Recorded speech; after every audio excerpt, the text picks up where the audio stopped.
Hello दोस्तों, कैसे हैं आप सब। क्लास 12 में इंग्लिश 2025 के लिए जो कमजोर स्टूडेंट है उनके लिए। तो हेलो दोस्तों, कैसे हैं आप सब। आज हम लोग जो इंग्लिश क्लास जो है क्लास इंग्लिश का जो क्लास होगा उसमें जो है हम लोग ऐसे पढ़ेंगे, क्योंकि ऐसे छूट गया था। हम लोग ने लेटर लिख दिया था, ठीक है। लेटर में इनफॉर्मल हम लोगों ने बता दिया था, पढ़ लिया था हम लोगों ने, इनफॉर्मल पढ़ लिया था। और यहाँ पर जो राइटिंग थी, तो किस तरह से इनफॉर्मल लेटर लिखा जाता है वो सारा चीज़ पढ़ लिया था।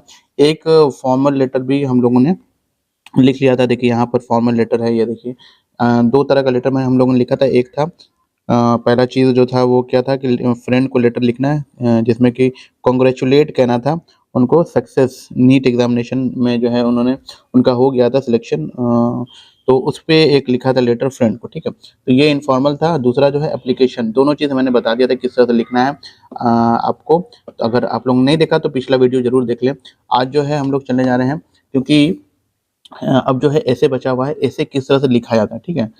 तो देखिए ऐसे को लिखने का जो तरीका है, ठीक है। तो जैसे कि पहले ऑनलाइन शॉपिंग है, यहाँ पर देखिए ऑनलाइन शॉपिंग, ठीक है। कोई चीज़ पे जो ऐसे आए तो ऐसे लिखने का जो मतलब तरीका है वो उसको समझना है, ठीक है। अगर आपको कुछ नहीं भी आता है तब भी जो है आपको थोड़ा सा ध्यान लगाना है। और थोड़ा सा मतलब जो भी आपको मतलब कि उसके आसपास की चीज़ें जो भी आती है उसको समझना है और उसको लिखना है। जैसे कि ऑनलाइन शॉपिंग। अब ऑनलाइन शॉपिंग तो पढ़ के तो गए नहीं हैं। अब ऑनलाइन शॉपिंग अगर आ गया तो क्या करेंगे। तो देखिए दोस्तों, ऑनलाइन शॉपिंग आ गया तो आपको समझना है कि पहले ऑनलाइन शॉपिंग होता क्या है। ये चीज़ तो सबको पता है कि ऑनलाइन शॉपिंग आप लोग करते हैं, फ्लिपकार्ट से करते हैं, अमेजन से करते हैं। दो वेबसाइट जो है जो कि ऑनलाइन शॉपिंग जो है एक तरह से बहुत ही ज़्यादा पॉपुलर कर दिया है, ठीक है। बहुत सारा और भी है, मिंत्रा है, ठीक है, शॉप्सी है फिर मीशो है।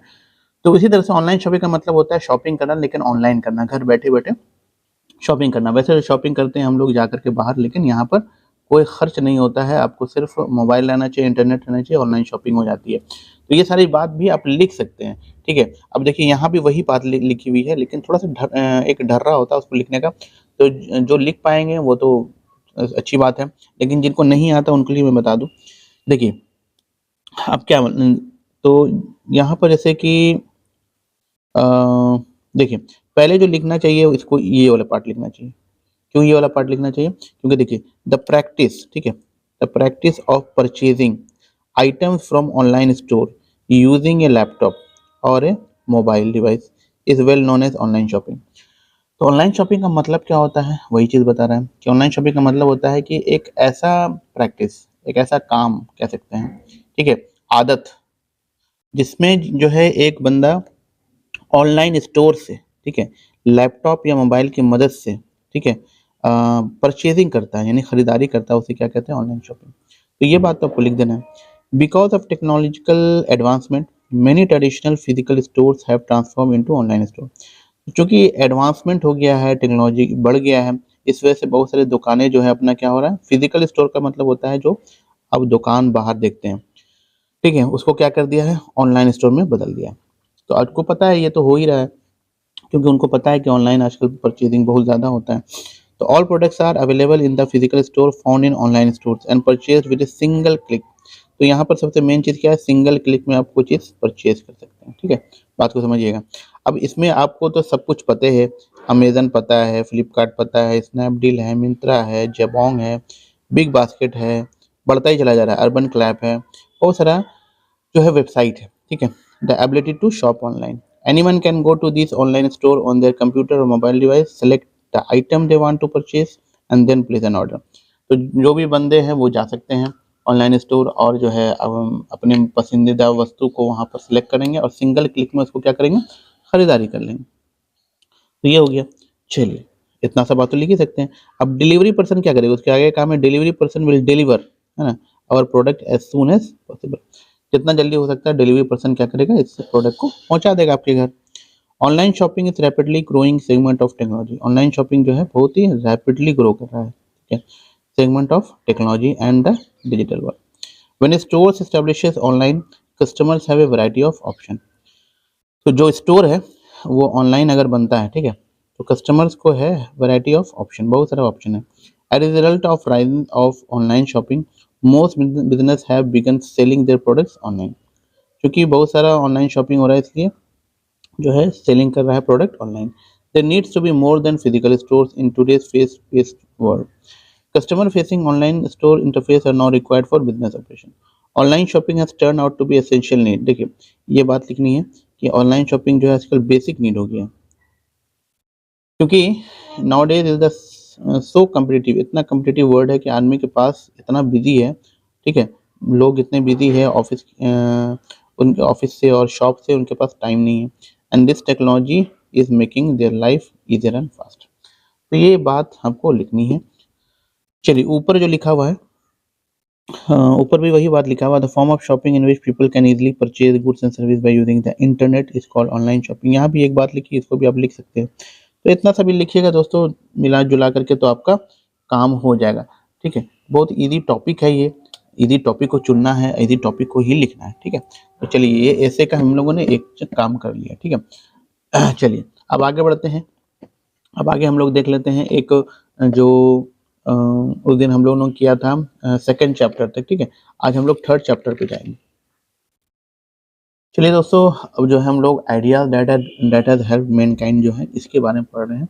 तो इसके बारे में हम लोग को समझना है और देखना है कि इसके बारे में क्या क्या चीज़ इंपॉर्टेंट है, ठीक है। चलिए तो देखते हैं हम लोग। तो देखिए सबसे पहले जो है इसका मैं आपको बता दूं कि चलिए दोस्तों, हम लोग जो है आइडियाज दैट हैव मतलब कि आई हैव ए ड्रीम के बाद जो है हम लोग पढ़ने वाले हैं ideas that has help Mankind, ठीक है। तो चलिए देखते हैं इसमें क्या क्या चीज़ लिखा हुआ है और क्या बातें इसमें कही गई है, ठीक है। अब देखिए सारांश इसका है, हिंदी में बता दूं आपको। तो बर्टन रसेल ने अपने निबंध ideas that have help Mankind में मानव सभ्यता के विकास पर प्रकाश डाला। क्या है मेन बातें, क्या है इसकी, कि मानव सभ्यता के विकास, ठीक है, इंडियन सिविलाइजेशन। तो ये इस पे प्रकाश डाला है उन्होंने, ठीक है, जो धीरे धीरे पल्वित हुई। आज हम अपने चारों तरफ सभ्यता के जिस रूप को देखते हैं उसे विकसित होने में काफी लंबा समय लगा। तो ये बात समझ में आ रही है आपको। चलिए तो ये बात मेन है कि जिस टॉपिक को आप लिख रहे हैं उसके बारे में समझना जरूरी है। वह सब जो हमने प्राप्त किया वह एक दिन या एक सप्ताह का उपलब्ध नहीं है, ठीक है। वे सारे तत्व जो मानव समुदाय के विकास के वर्तमान स्तर पर पहुंचने में सहायक हुए हैं वे विशेष महत्वपूर्ण हैं। हजारों वर्ष पूर्व मानव जाति पूर्णतः असभ्य थे। पहले जो लोग थे क्या थे, असभ्य थे। जब जंगली पशु के समान जो है जीवन यापन करते थे, उस समय ये वे जंगलों या गुफाओं में अन्य पशुओं की भांति निवास करते थे। तो पहले के लोग कैसे रहते थे, तो जैसे जंगली लोग रहते हैं वैसे रहते थे, गुफाओं में रहते थे। ग्रीष्म ऋतु की भीषण गर्मी तथा शीतकाल की ठंडक से रक्षा के लिए उनके शरीर पे उनके क्या होते थे, बाल रहते थे। यद्यपि ज्यादा लंबे बाल नहीं होते थे, उनका जीवन पूर्णतया अनिश्चित तथा असुरक्षित था। जैसे जैसे उनकी जनसंख्या बढ़ती गई वे स्वयं को पहले से अधिक सुरक्षित अनुभव है ना करने लगे, ठीक है। ये तो दोस्तों देखिए जो लिखने वाली बात है वो ये है कि जिस प्रकार मानव समुदाय संगीत, कविता, विज्ञान, फुटबॉल आदि में अभिरुचि रखता था, उसका आनंद लेता था, पशु वैसा नहीं करते थे, उसमें रुचि नहीं लेते थे। इसका निष्कर्ष यही है कि हमारे कुशाग्र बुद्धि का ही यह परिणाम है कि उन अनेक प्रकार के आनंद का रसावादन करते थे, ठीक है। तो चलिए ये हो गया। आगे देखिए उन्होंने अग्नि का आविष्कार किया, ठीक है, अग्नि का आविष्कार किया, भाषा की उत्पत्ति से पहले किया।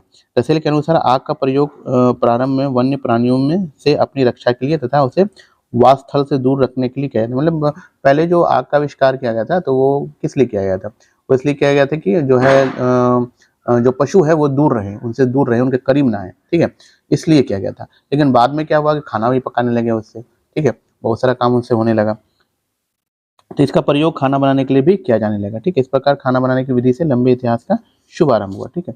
चलिए तो पहले कच्चा मांस खाया जाता था। आगे देखिए जो मेन पॉइंट है वो ये है कि उस काल में खंड के लोगों ने उस पशुओं को पालना प्रारंभ किया जिसमें उनके धर्म द्वारा पूजा करने का उपदेश दिया। तो बाद में जो है लोग जिस धर्म से जुड़े हुए थे उसमें जो धर्म में जो जिस पशु को बोला जाता था कि इसको पालो या उसका पूजा करो, उस हिसाब से पशु को पालने लगे। तो ये सारी बात कही गई है इसमें। ये किस टॉपिक है, ideas that have help Mankind, ठीक है। तो याद रखिएगा दोस्तों, तो इसमें इस तरह की बातें कही गई हैं। दोस्तों अब देखते हैं हम लोग इसका है ना ऑब्जेक्टिव। तो who wrote the piece why I am not a Christian, ठीक है। तो किसने लिखा है, देखिए आइडियाज वाले में ही है। तो why I am not a Christian, तो ये किसने कहा है, तो वन का ए बर्ट्रैंड रसेल, रसेल ने कहा था why I am not a Christian, Bertrand Russell. तो इसको हम लोग टिक पहले मार लेते हैं ताकि आपको भी समझ में आ जाए। तो टिक मारते हैं पहला वाला का, बर्ट्रैंड रसेल। दूसरा है Bertrand Russell was also a क्या, तो बर्ट्रैंड रसेल और क्या था भाई, तो ये था मैथमेटिशियन था, ठीक है, याद रखिएगा, मैथमेटिशियन था। अब आगे देखिए, उसके बाद है idea that have helped mankind is written by, तो वही है बर्टन रसेल द्वारा लिखा गया है। उसके बाद Bertrand Russell was awarded Nobel prize in literature in, है ना, कब नोबेल प्राइज मिला था इनको, तो इनको नोबेल प्राइज मिला था सी 1950 में, ठीक है। चलिए आगे देखते हैं। Bertrand Russell was a philosopher and a, हाँ फिलोसफर है और क्या है भाई, तो सी मैथमेटिशियन, ठीक है, बार बार एक ही बात हो रही है। One more important then the domestication of animal was the invention of what, तो एग्रीकल्चर, ठीक है, एग्रीकल्चर जो है ये बहुत ज़्यादा इंपॉर्टेंट है, सी। बर्टन रसेल बिलोंग टू, कहाँ के थे बर्टन रसेल भाई, तो ये ब्रिटेन के थे। तो इस तरह का क्वेश्चन आता रहा है। तो ये सब देख लीजिएगा क्वेश्चन दोस्तों, मैंने बता दिया है, आप समझ जाइए इसको किस तरह से लिखना है, क्या करना है। चलिए बहुत अच्छी बात है। चलिए तो जिन लोगों को नहीं पता मैं फिर से बता दूं कि सारा जो है जो क्या बोलते हैं, एक तरह से कह सकते हैं कि जो समरी है वो मैंने लिखा दिया है। भारत इज माई होम का 5-5 लाइन का समरी, जिनको ज़्यादा याद नहीं करना उनके लिए है। पिंच ऑफ स्नफ भी 5 लाइन का देख लीजिए। देखिए आपको अगर चाहिए किसी को भी तो आप जो है कमेंट्स कीजिएगा, मैं आपको उपलब्ध करा दूंगा, ठीक है, इसके लिए कोई दिक्कत नहीं है। चलिए how free is the press का भी 5 लाइन का है, बहुत ईजी फॉर्म में लिखा हुआ है। Sweetest love I do not go summary लिखा हुआ है, ठीक है, 5 लाइन का देख लीजिए। उसके बाद now the leaves are falling fast, 5 line का लिखा हुआ है। ऑट टू ऑटम लिखा हुआ है, ठीक है, देख लीजिए। उसके बाद स्टोरी फॉर इंग्लिश में मैंने लिखा दिया था कि क्या क्या चीज़ आने वाला है, ठीक है, 2 पीस ही लिखा है ज़्यादा